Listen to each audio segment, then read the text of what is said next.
contemplate the workings of the inner being. Your eyes are wide open, but are you really seeing? Hi, Ta. Hi, Cole. It has been a doozy of a year. Understatement. Oh, you just got started, bruh. Yeah, I know. And we're gonna get started with this episode. So my name is Cole. My name is Ta. This is Mentor in the Mirror Podcast. And man, listen, we're actually recording right now in our car at the airport because where we're staying right now, lightning took out the internet. So we haven't even been able to put up an episode. And I feel like lightning struck the world, man. Like this last 10 days or so, we've wanted to get up episodes. There's obviously a lot to talk about. And we were in the midst of moving, right? The whole world is shifting. So is our life and our experience of our own life plus our client lives. And man, shit has been real crazy, and people have been in really crazy places, and people have been reaching out to me, asking me for advice and how to deal with stuff. First it was COVID, and now everybody seems to have forgotten about COVID because there are riots nationwide in the United States of America, and things are turning into a whole shit show of a mess with dynamics around race, dynamics around justice, dynamics around government, dynamics around healthcare. All of these things are all coming to the surface, and people don't know how to deal with them because there is so much on the internet. Since we have the information superhighway now, and everybody has all these different perspectives, people are looking to hold on to what the truth is, and they don't even know what the fucking truth is for themselves. Yeah. So, and there's no way to sort the thing is, none of it's true and all of it is true according to who you ask, and context and conditioning and experiences. And it's I think that one of the biggest struggles right now is people are trying to find someone or a particular group to blame or to save them.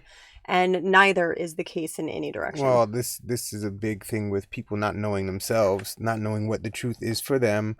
They have been told what the truth is. They have been told what absolutes are, what right and wrong is, what good or bad is, what functional or dysfunctional is. What'll keep them out of hell. They've been taught how to shame each other based on systems and other people's perceptions.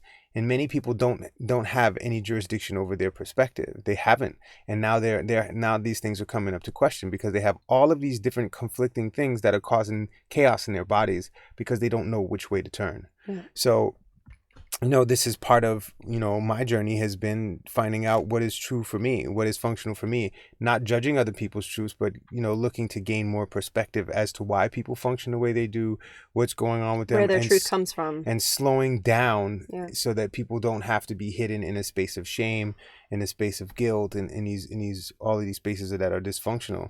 And so now people have had a good 8 to 12 weeks to sit in their houses by themselves, dealing and grappling with the physical sensations that are coming up around them, really having them to be with themselves and not be governed by outside forces and all of this shit.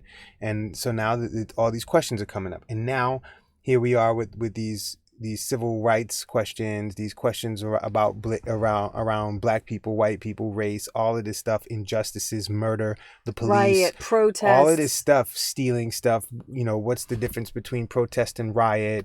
What's going on with mob mentality? Looters and people that are just looking to break shit. People stealing shit. Black Lives Matters being driven through the mud. They're being a scapegoat for a lot of this. Well, look, there's a lot to it. There are people who are extremists and who will take advantage of anything. Most right-wing people don't want to be associated with KKK, but they have very similar, there are some factions of right-wing people that perform in a very similar space to the KKK. Well, then there's a lot of the anti-fascists that are various militia groups that they're always on the sidelines waiting for an opportunity of civil unrest. Well, what I was saying was, people will corral people into one space, and it's like, okay, if you act like this, then you're part of this horror story, and if you say Black Lives Matter and you perform this way, then you're part of this situation, you're part of a problem. It's putting people into this broad space, and it's just not functional. So what do you perceive people can do right now to take care of themselves, to be able to really, I guess, I know on Facebook, and I'm happy to put the links in the comments. There's tons of ways you can get involved. If you're a white person and you're not sure what you can do or you're afraid to use your voice, just remember that it's not going to ever be perfect. And no matter how hard you try, it's not going to be good enough or hard enough or clear enough for someone. And at the end of the day, you are living with you. And if inaction is incongruent to who you believe yourself to be, then taking some sort of action is going to be pretty important at this point. So ask yourself, are you getting involved in local groups personally?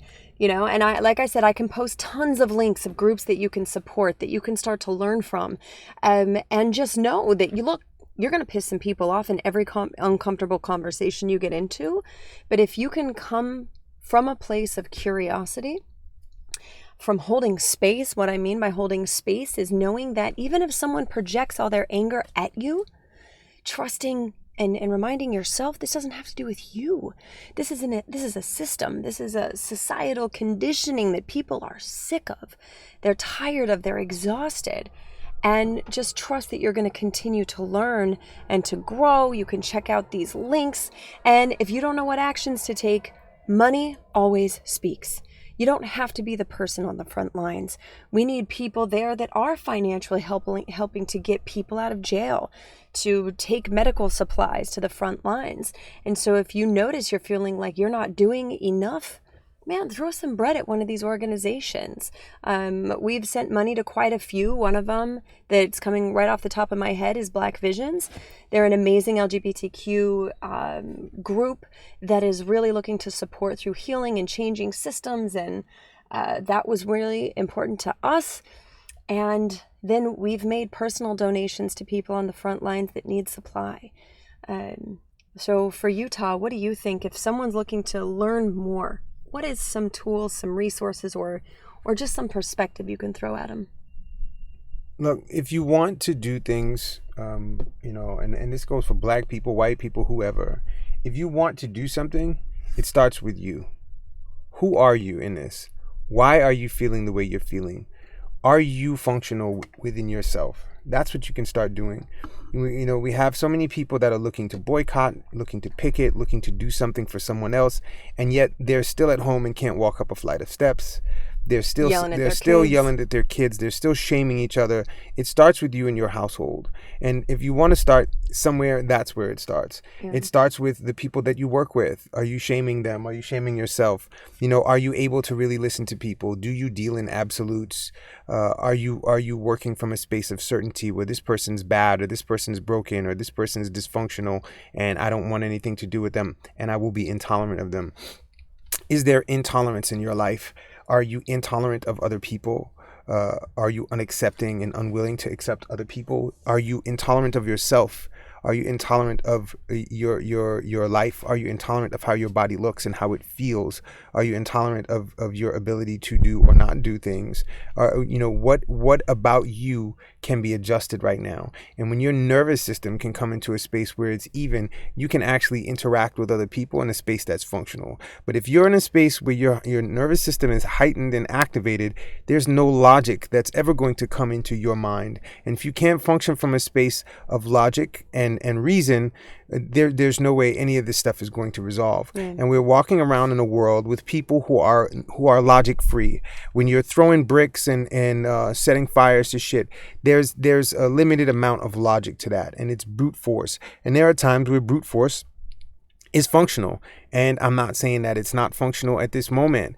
I'm saying that, okay, cool, you've done the brute force, you've broken shit, you've burned it, now what? Where are the systems in place to correct and remedy these things? Who are the people you're talking to? Are you boycotting businesses, or are you walking up to your government officials, your local government officials, and saying, look, if something isn't done about this, you're not getting back in that office. So what's the deal? People are walking up on police precincts, people are walking up on government offices, but they're not going to their local officials, and they're not standing outside those offices and saying, hey, if you don't get shit done, you're out.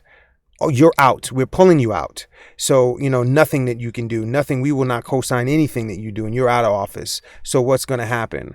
And these are the things that are going on. Nobody's talking to these folks. And this is where things can start. And if you're a white person, a lot of white people have been calling me up, asking me for what they should do. There's an article on my Facebook page that's Tahwhitty, TAHWHITTY. It's 75 things that white people can do right now. If you're in this place of having white man's guilt or white woman's guilt and you want to be a white savior, that's not going to change things. You've got to be a proactive with really wanting this stuff to shift. So, starting off with how you interact with your kids, are you buying black dolls for your kids? Or is there diversity in the things with your kids? Are your kids playing with one race dolls? Are you playing with Barbie with blonde hair all the time? Are you able to diversify? And this goes for black people too. Are you able to diversify? And whatever people, Asian people, whoever, are you able to diversify what your kids are playing with, what your kids are watching, the stories that you're telling? Are you looking at the history books that are in your children's schools? Are you demanding that these things be updated and the history of things be really taught to people? Are you really digging into these things? Are you bypassing when black people put articles on social media? Do you just skip past it, or do you read it? Do you read it and just take a perspective in? You don't have to agree with things. Do you read it? Do you look at these things? Are you considering something that you may not have considered before? And I encourage all people to open up to consideration. Consider what another person has experienced in their life to get them to where they are. Because when you blanket with certainty and you blanket people with what you know and it's right or wrong, you will never understand another person, and we have more of a divide. And that's what's going on in our world. We are divided. And the more we are divided, we have this haze that we are in groups, but we're still divided. We may not believe things, but we still follow them. And it's dysfunctional for each individual, and it causes the whole collective to be jacked up. So if that's what if you want some stuff to do, that's some stuff to do. If you want to get in contact, reach out and we'll discuss this deeper. So this was just, we wanted to get something up, something to touch in. There will be resources in the show notes, lots of things for you to read. You can go to Tah's Facebook page. I'll share it on our Talk Hole page as well. Hit us up on Instagram with questions or what to consider. Like I said, we are going to keep recording. I'm not certain what the quality of the recordings are going to be, and at this point, it really doesn't matter. We will put up another episode. We paused the episodes that were going to come up in lieu and in light of this past week and the loss of George Floyd, the murder of George Floyd. And we're here to let you know that we love you. We support you. We're going to continue to keep showing up. And if there's some reason we don't, it's because there's a really good reason. So more episodes coming at you to help you sort through your own shit so that you can consider the shit other people are working to sort through. So we'll work to get another episode out this week, and then we will be posting an episode we did with Sterling Griffin that was an awesome episode, really inspiring episode. We just wanted to first touch in before we even posted that one and let you know that we're here. We hear you. We see you. We're here for conversation.